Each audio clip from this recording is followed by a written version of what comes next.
La clase de antagonistas adrenérgicos. Estos fármacos, por su mismo nombre, antagonistas, recuerden esa palabra, es más que todo para hacer referencia a aquellos fármacos que me van a hacer un bloqueo de una sustancia original. Entonces, aquí les dejo por definición. Sabemos que son fármacos que permiten antagonizar sustancias, es decir, que me van a bloquear el efecto, en este caso antagonistas adrenérgicos me bloquean a las catecolaminas, tanto las endógenas como las exógenas. ¿Cuáles son las catecolaminas, jóvenes? Sería adrenalina, noradrenalina y dopamina. Entonces, prácticamente estos fármacos me van a hacer el efecto contrario de lo que me ayuda a hacer a mi adrenalina a nivel cardíaco, a nivel respiratorio. Esto es lo contrario a lo que estudiamos con otros fármacos que ustedes hicieron, al salbutamol, al formoterol, a la terbutalina y todo eso. Entonces, ahí les dejo, ¿verdad?, esa definición. La clasificación los podemos dividir como fármacos antagonistas tanto de receptores alfa como antagonistas de receptores beta. Acuérdense que todo lo que es adrenérgico seguimos todavía estudiando receptores alfas y betas. Todavía no hemos entrado a los colinérgicos, esos son para la próxima clase. Y en este caso los colinérgicos pues son un poco más cortos, se los voy a hacer pequeños, no les voy a cargar mucho ahí de contenido. Y ahí les dejo. Tenemos la clasificación dentro de los alfas como no selectivos, alfa 1 y alfa 2.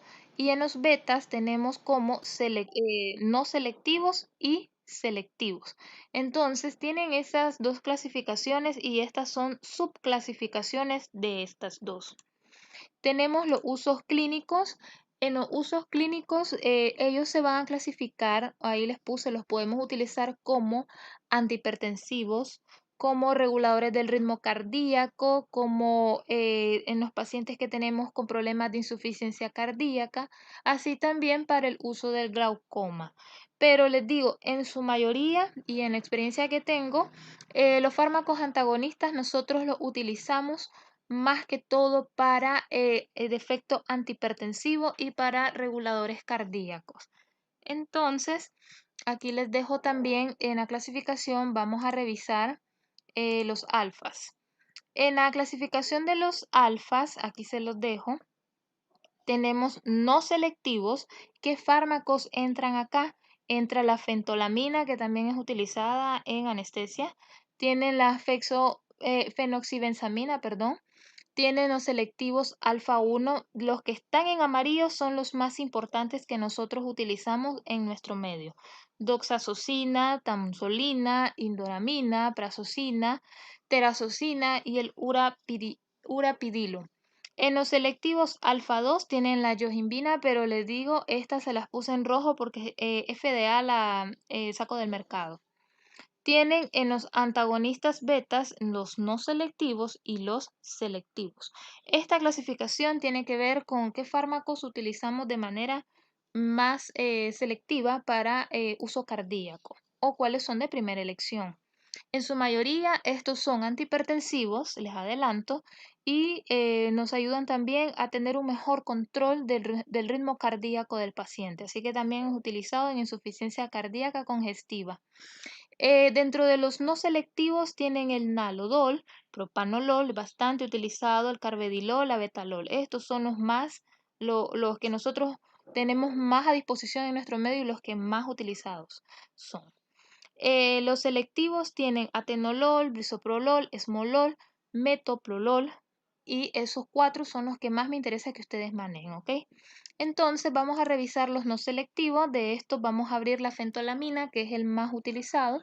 Mecanismo de acción, acuérdense que siempre les pregunto eso. Nos ayuda a bloquear. Recordemos que son antagonistas, que nos van a bloquear las sustancias catecolaminérgicas, adrenalina, noradrenalina y dopamina. Entonces, ellos tienen un bloqueo de los receptores alfa 1 y alfa 2. Entonces, para que si yo les pregunto mecanismo de acción de los antagonistas alfas, nos bloquean tanto receptores alfa 1 como alfa 2. En relación al uso clínico, Miramos que lo utilizan bastante los odontólogos, lo utilizan de manera como anestesia, como les estaba diciendo, anestesia tanto local y también inyectable. Tienen dentro de las reacciones más frecuentes dolores de cabeza o cefaleas, no me digan cefalias, que eso no existe, cefaleas, bradicardia o disminución del ritmo cardíaco, dolor oral, en este caso sería gingival, donde los odontólogos utilizan bastante, vasodilatación. Y dentro de las contraindicaciones, solamente pues que el paciente sea alérgico o que tenga mayor hipersensibilidad a este mismo, y las interacciones ninguna. En relación al ATME, a lo que es la farmacocinética, aquí se los dejo, no tiene ninguna variación, es la misma ATME clásica que conocemos, ¿ok? En relación a lo que es los selectivos alfa 1, vamos a hablar de doxazosina y prazosina. Entonces, en doxazosina, aquí les dejo las dos presentaciones que tenemos nosotros en nuestro medio, tanto de 2 como de 4 miligramos en comprimidos. El mayor uso de doxazosina es antihipertensivo, ¿ok?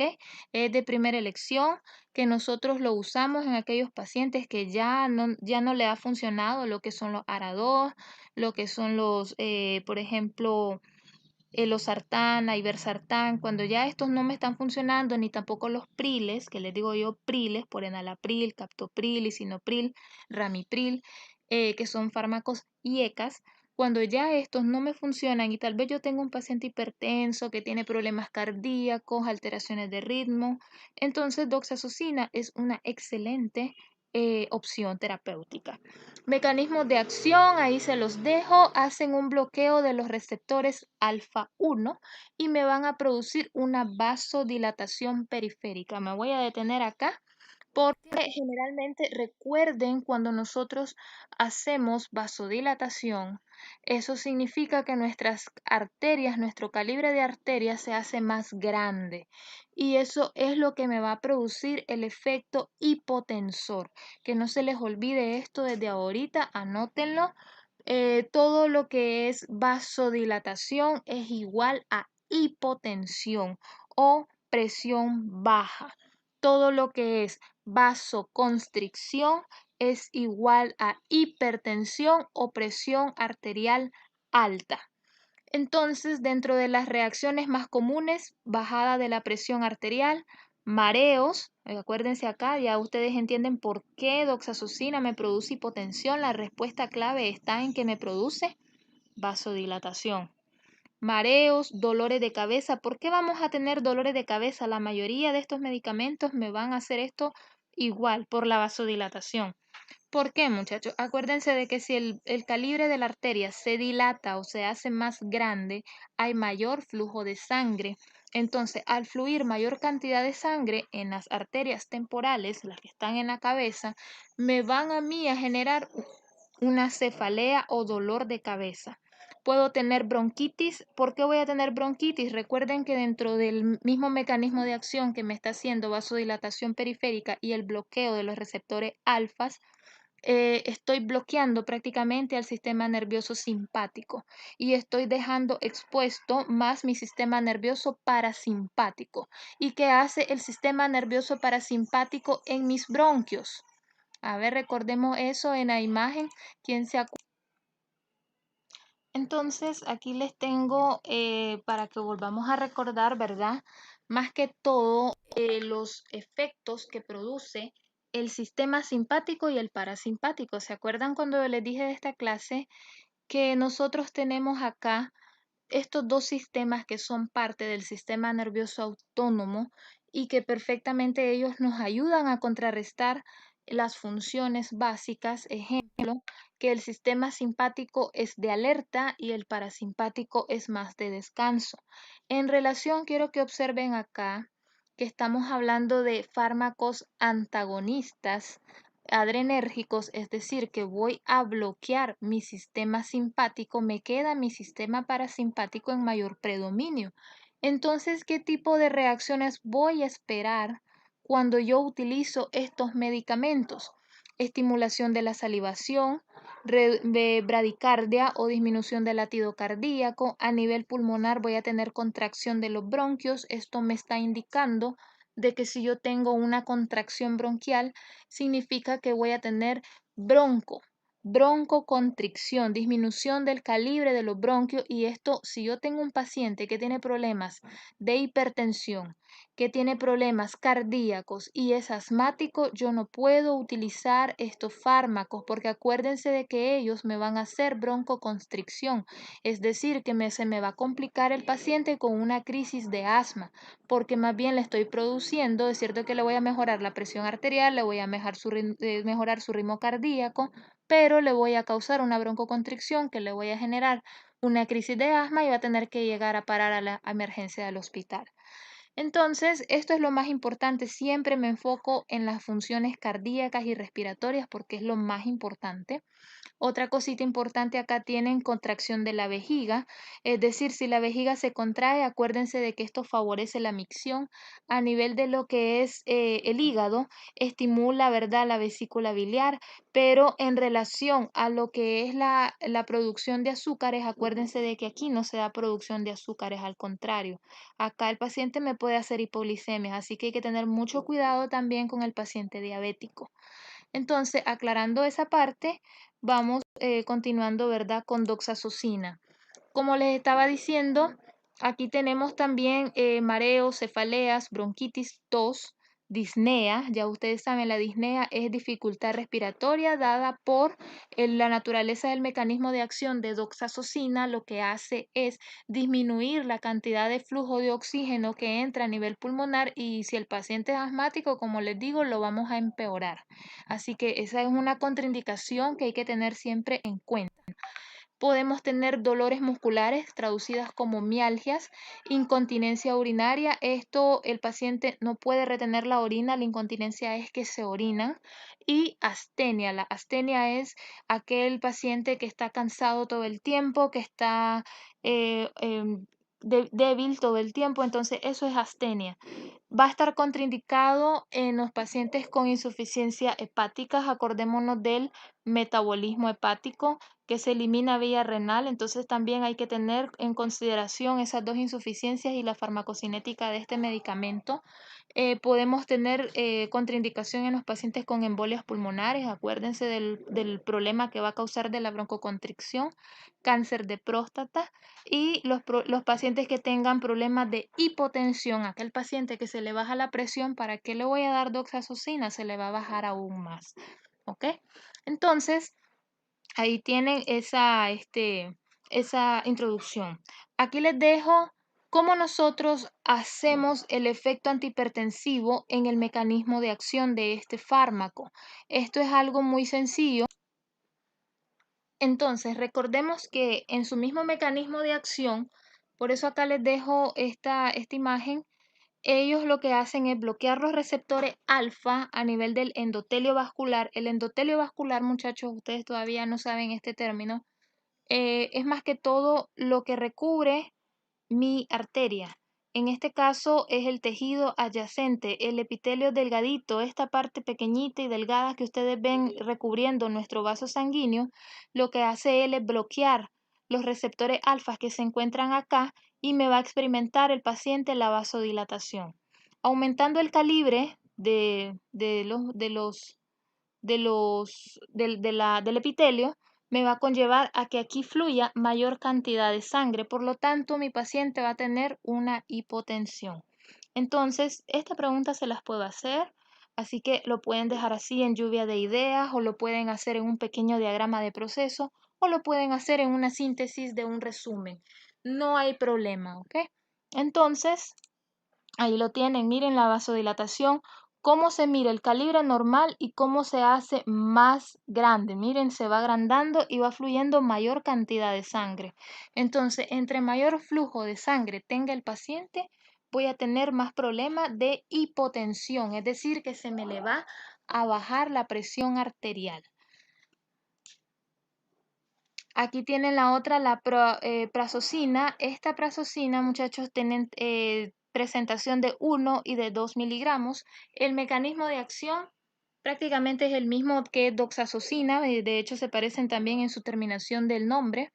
Los usos clínicos, pacientes hipertensos, tratamiento coadyuvante con los diuréticos. ¿Qué significa tratamiento coadyuvante? Que yo puedo utilizarlo en aquel paciente que toma diuréticos perfectamente y en pacientes con hiperplasia benigna prostática, es decir, HBP significa hiperplasia benigna prostática, es decir, un aumento de manera benigna de la próstata. No es cáncer, solamente es un crecimiento que obviamente hay que darle seguimiento porque puede hacerse cancerígeno. Pero casi siempre el 95% de los pacientes que lo experimentan después de los 45, 50 años, el 95% es benigno. Entonces, dentro de las reacciones, hipotensión o bajada de la presión arterial, mareo, somnolencia, disnea, diarrea, inclusive, acuérdense de los efectos que puede producir en el sistema nervioso parasimpático. Poliacuria, la poliacuria es el aumento de la frecuencia urinaria, astenia, nerviosismo, vómitos y dolores de cabeza. Todo esto también tiene que ver porque acuérdense que estamos bloqueando los receptores alfa y estamos dejando de predominio nuestro sistema nervioso parasimpático. Aquí les dejo las contraindicaciones. Va a estar, ¿verdad? En aquel paciente que sea alérgico a este compuesto, no lo podemos utilizar.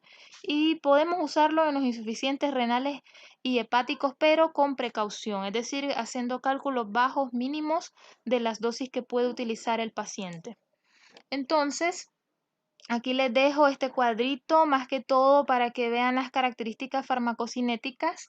La absorción vía oral en doxazocina es bastante buena, un 70%, para proxazocina un 80%. Observen la biodisponibilidad, se mantienen igual para las dos. La unión a proteínas doxazocina tiene mejor respuesta, la vida media hasta 20 horas y se elimina mediante la vía renal y la vía biliar. Entonces, ahí tienen, ¿verdad? Esto es un cuadrito comparativo entre cuál de los dos medicamentos es mejor. Y les digo, los dos son bastante tolerados. Yo prefiero utilizar doxazocina, tiene una buena unión a proteínas y es un buen antihipertensivo. Lo digo basado en la experiencia que tengo. Entonces, continuamos con los selectivos alfa 2. Aquí tienen, esta ya salió del mercado, pero de igual forma se las traje, la yohimbina. Tienen presentación de 5 miligramos. Fue considerado como de uso peligroso según la Federación de Drogas y Alimentos, FDA. Entonces, prácticamente fue sacada o retirada del mercado. Ciertos países todavía la comercializan. Entonces, si acaso se utiliza, pues hay que tener sumo cuidado, pero de igual forma al menos yo ni siquiera la uso. El mecanismo de acción, bloqueo de receptores alfa 2, y esto pues acuérdense de que estamos haciendo el bloqueo en esta área, entonces vamos a tener similares reacciones de estos medicamentos. Los usos clínicos, pacientes, ¿verdad? Que tengan un problema de hipertensión, corrijan acá porque no lo voy a usar en un paciente hipotenso, al contrario, lo voy a usar en un paciente hipertenso, ahí me equivoqué, corrijan por favor. Pacientes con hiperplasia benigna prostática, ahí lo pueden poner al revés, en siglas de inglés esto cambia. Y en pacientes que tienen problemas de disfunción eréctil. Entonces tienen esas indicaciones válidas. Tenemos también, entonces, en relación a la farmacocinética, no hay ninguna variación, solamente una mínima, que ésta puede atravesar la barrera hematoencefálica. ¿Qué quiere decir? Que puede perfectamente tener mayor reacción sobre mi tejido nervioso. Dentro de las reacciones vasoespasmos, que pueden ser variables, es decir, que podemos tener vasodilatación, vasoconstricción, vasodilatación, vasoconstricción. El paciente puede experimentar infartos, pánico, dolores de cabeza, mareo, debilidad, eritema, que es enrojecimiento de la piel. Esto se va a dar por la vasodilatación excesiva.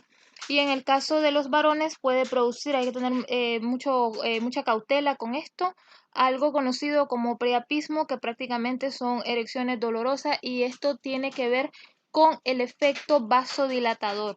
Causa demasiada vasodilatación, es un excelente hipotensor, pero no podemos someter a un paciente, tanto mujer o varón, a este tipo de cambios de vasoespasmo porque podemos tener alteraciones nerviosas, sobre todo porque atraviesa la barrera hematoencefálica.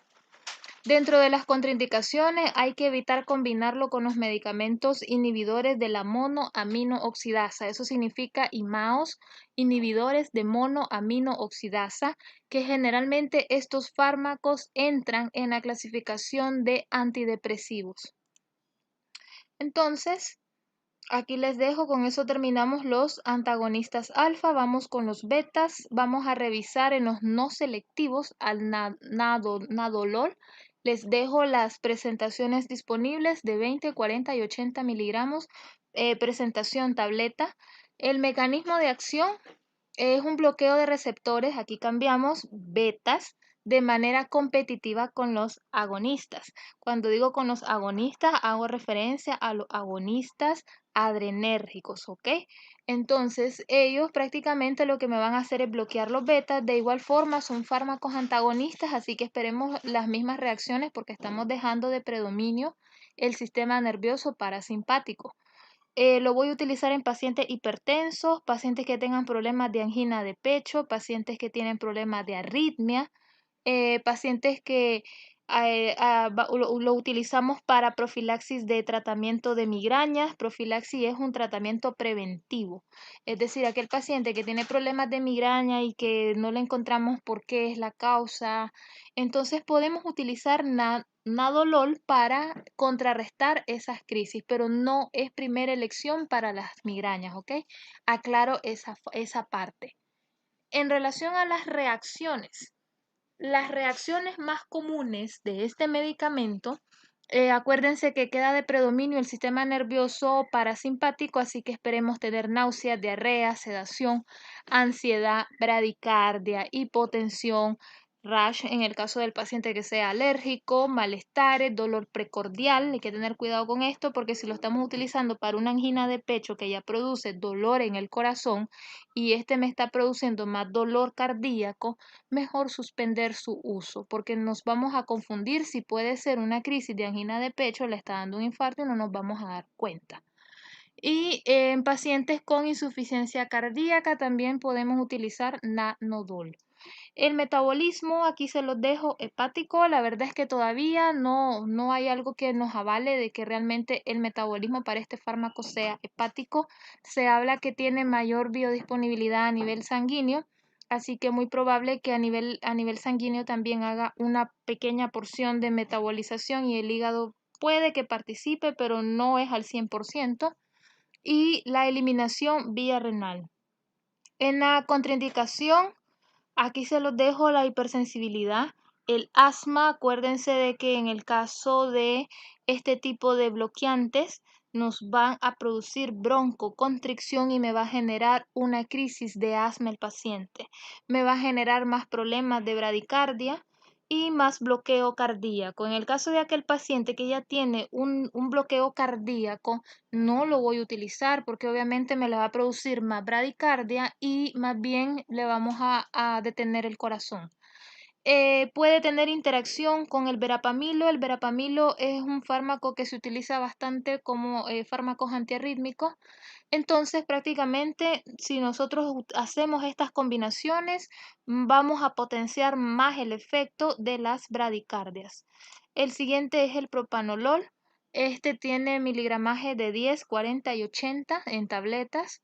Mecanismo de acción, lo mismo, estamos haciendo bloqueo de receptores beta, tiene mayor afinidad por los unos que los dos, así de que los unos tienen más bloqueo y tienen más efecto vascular y los dos tienen más efecto a nivel bronquial, así que esperemos las mismas reacciones de dificultad respiratoria, esperemos las mismas reacciones de vasodilatación que me va a generar más hipotensión. Los usos clínicos son los mismos, no están variando. Aquí agregamos uno que es el feocromocitoma. Esto es una enfermedad en la cual el paciente, es una enfermedad renal en la cual el paciente me está produciendo una hipertensión maligna. Entonces hay que buscar siempre las causas de hipertensión y esto pues, este medicamento perfectamente lo podemos utilizar en los feocromocitomas. También en la prevención de infartos agudos al miocardio, perfectamente lo podemos utilizar. Es lo que a veces nosotros conocemos también como cardioselectivos. Dentro de las reacciones tienen las mismas, acuérdense del mismo mecanismo de acción. Si ustedes manejan mecanismo de acción, pueden predecir las reacciones más fácil. Las contraindicaciones: hipersensibilidad, el shock cardiogénico, asmas, broncoespasmos, sobre todo en el embarazo. El embarazo, imagínense una paciente asmática y embarazada, tiene mayor riesgo de crisis y si le damos propanolol va a ser peor, a menos que no la quieran, pues, y quieran hacer daño, pues désela. No, mentira, estoy bromeando. Acuérdense de que eso es un sarcasmo, ¿ok? No lo vayan a hacer. Y otra cosa que puede interaccionar con insulina, acuérdense que es lo que me produce normalmente cuando yo estoy manteniendo de mayor predominio el sistema nervioso parasimpático. ¿Qué pasa a nivel hepático? Disminuye la cantidad de azúcares o el paciente me hace hipoglicemia. Y si yo utilizo insulina, el paciente es diabético y le estoy dando propanolol, ¿qué es lo que voy a hacer? Le voy a producir más efecto potenciador a insulina y el paciente me va a hacer hipoglicemias más rápido. No lo puedo usar tampoco con amiodarona, que es otro fármaco antiarrítmico, así que acuérdense de que si tengo con este fármaco bradicardia y esto es un antiarrítmico, me va a generar más bradicardia. Warfarina, que es un anticoagulante, tampoco lo puedo utilizar, acuérdense de la vasodilatación que hace, y warfarina, que es anticoagulante, peor, ¿verdad? Entonces, más rápido podemos ocasionarle la muerte a alguien. Y con ergotamina, que es un tratamiento que utilizamos también para dolores de cabeza o migrañas, no podemos utilizar la propanolol más que todo por la vasodilatación. Este me va a generar problemas de cefalea por esa vasodilatación. Y la ergotamina es para el tratamiento para la migraña, pero estoy jugando prácticamente. A uno le estoy causando la migraña y después se la estoy quitando. No, si estoy haciendo esto, no estoy actuando bien, ¿ok? Y aquí tienen el carvedilol. Carvedilol lo tienen en 6.25, 12.5 y 25 miligramos. Aquí tienen todas las derivaciones. Mecanismo de acción: es no selectivo y es más antagonista alfa 1. Tiene poder sobre los alfa 1, pero tiene más acción beta. Pero entra como un fármaco mixto. Produce vasodilatación. Los usos clínicos: tenemos hipertensión, angina de pecho, disfunción isquémica del corazón, insuficiencia cardíaca congestiva, así que lo podemos utilizar en estos pacientes. Las reacciones son las mismas, no tenemos ningún cambio acá. Y las contraindicaciones también son las mismas. Interacciones con verapamilo, con diltiazem, estos dos sirven también como antiarrítmicos. La digoxina es un digitálico. Los antidepresivos IMAO, rifampicina, que lo utilizamos para los tratamientos de tuberculosis. Cimetidina, utilizada, es un fármaco para inhibir la cantidad de acidez gástrica, con familia de famotidina y ranitidina, son antihistamínicos y tienen insulina. Entonces, recuerden que con todos estos fármacos va a interaccionar. ¿Por qué? Porque me va a potenciar el efecto de todos estos. Me potencia la insulina, me va a potenciar el efecto bradicárdico de estos antiarrítmicos. Con el antidepresivo podemos tener mayor cantidad de alteraciones cerebrales, por ejemplo, más dolores de cabeza, más inclusive confusión, problemas de mareos. Entonces, tiene mucho que ver con esto. Y tienen por último para este grupo el abetalol. La abetalol lo utilizamos en tabletas y lo tenemos también disponible en presentación inyectable. Les digo, ustedes tal vez van a observar más en la presentación tabletas, el inyectable es de uso intrahospitalario, más que todo en cuidados intensivos, unidades de cuidados intensivos UCI o unidades de cuidados coronarios en la UCC, más que todo para efectos hipotensores en la emergencia. Entonces, aquí tienen ustedes tabletas de 100 y de 200 miligramos. Inyectables lo tienen en dos presentaciones disponibles, en 200 miligramos por cada 200 miligramos en 40 ml, 100 miligramos en 20 ml en concentraciones de 5 en 1. Entonces, aquí tiene el mecanismo de acción, es un bloqueador no selectivo, es protector cardíaco, por eso a veces también lo pueden encontrar como fármacos no selectivos beta o fármacos cardioselectivos porque son protectores cardíacos. Me sirve también como antagonista, también hay efectos sobre los alfas y sobre los betas, así que a veces nosotros los categorizamos como efectos mixtos para no confundirnos. tiene una buena distribución, observen acá en el plasma y atraviesan la placenta, así que hay que tener mucho cuidado en la paciente hipertensa embarazada. Podemos usar la betalol, pero es uno de los últimos pilares. Tenemos otras alternativas para bajar la presión arterial o tratar las preeclampsias en las embarazadas. Tenemos también uso clínico. Hipertensión en crisis hipertensivas, porque obviamente dentro de las crisis hipertensivas hay urgencias hipertensivas, esos son otros términos, ¿verdad? Me interesa que ustedes sepan que lo podemos utilizar en la hipertensión de la embarazada, en hipertensión después de un infarto y nos va a funcionar también como un hipotensor con el óxido nitroso. A veces con este nosotros potenciamos el efecto de la betalol. Cuando tenemos aquellos pacientes hipertensos graves, aquellas hipertensiones que no podemos nosotros controlar fácilmente.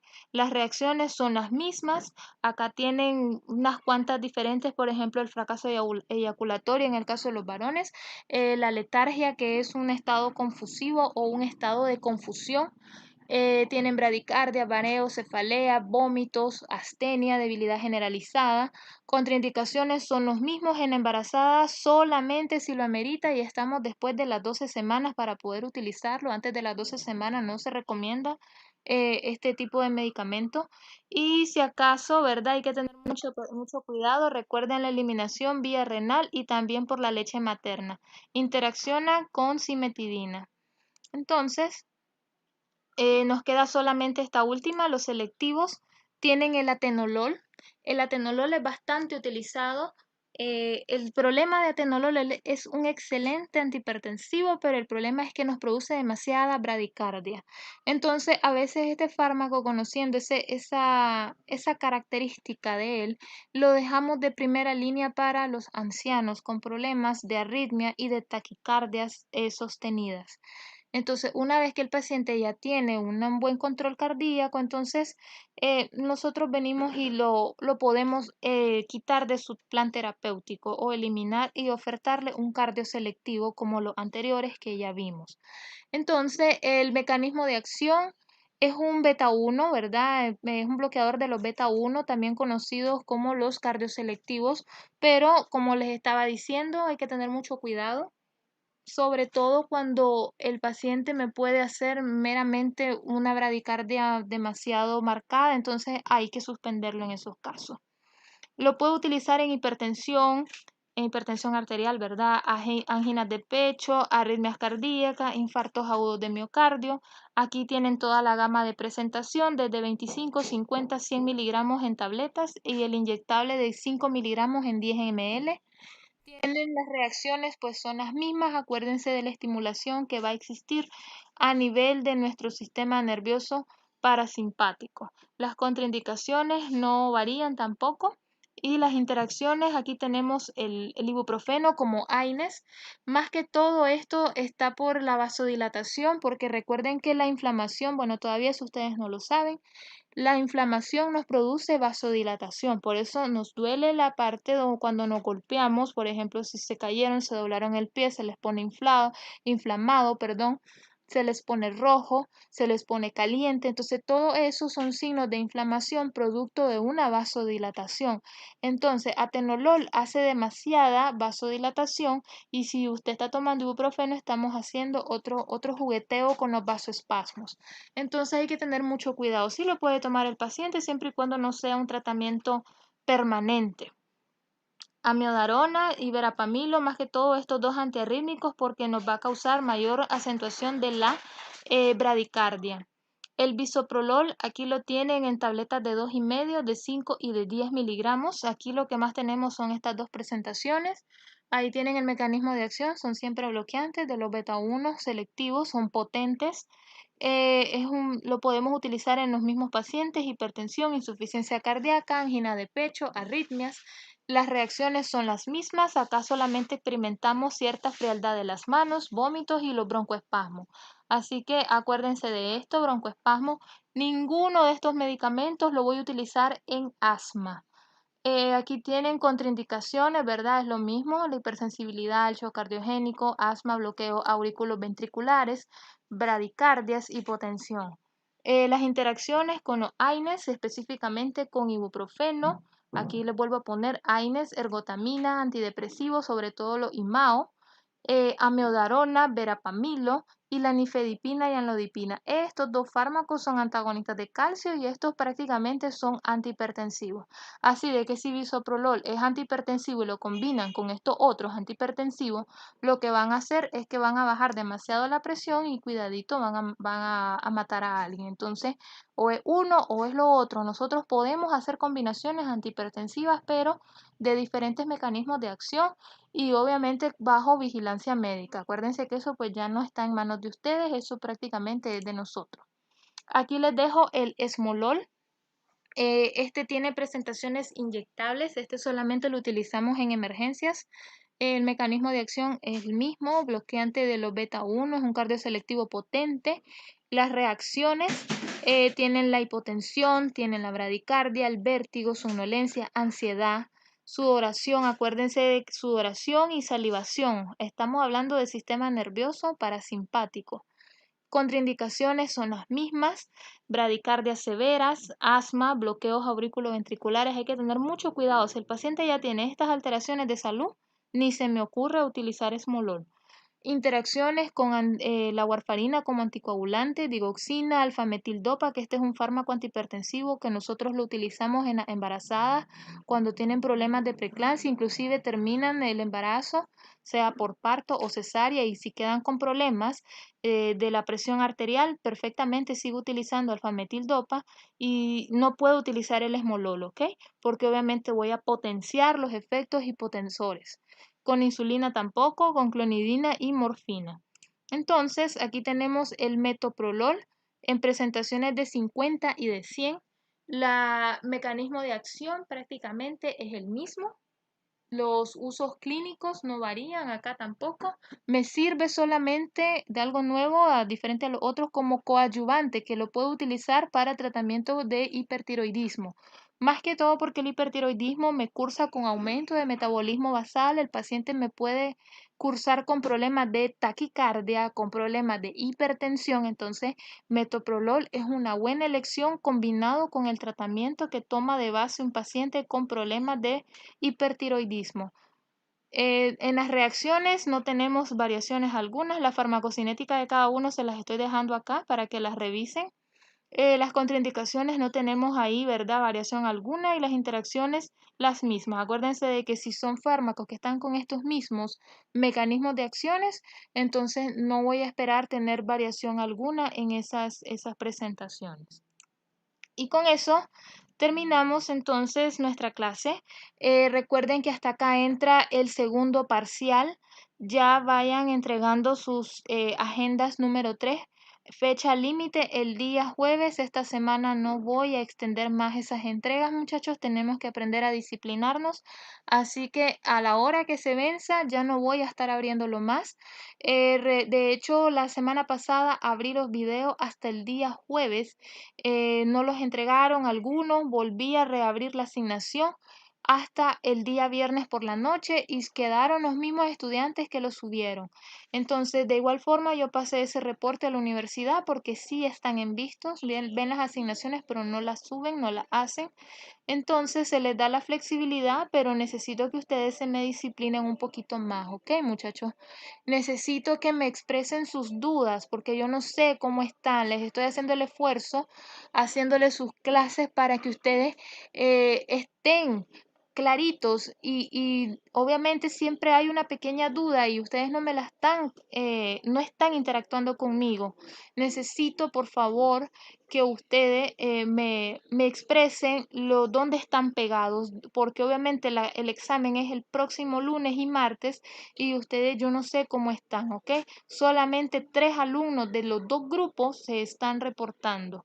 De igual forma, también ya pasé otro reporte a la universidad de que ustedes no están activos, no quieren estar activos conmigo. Les dije, estamos en las mismas horas de la universidad, trabajando los días lunes para los 2 grupos de 8 a 11 de la mañana.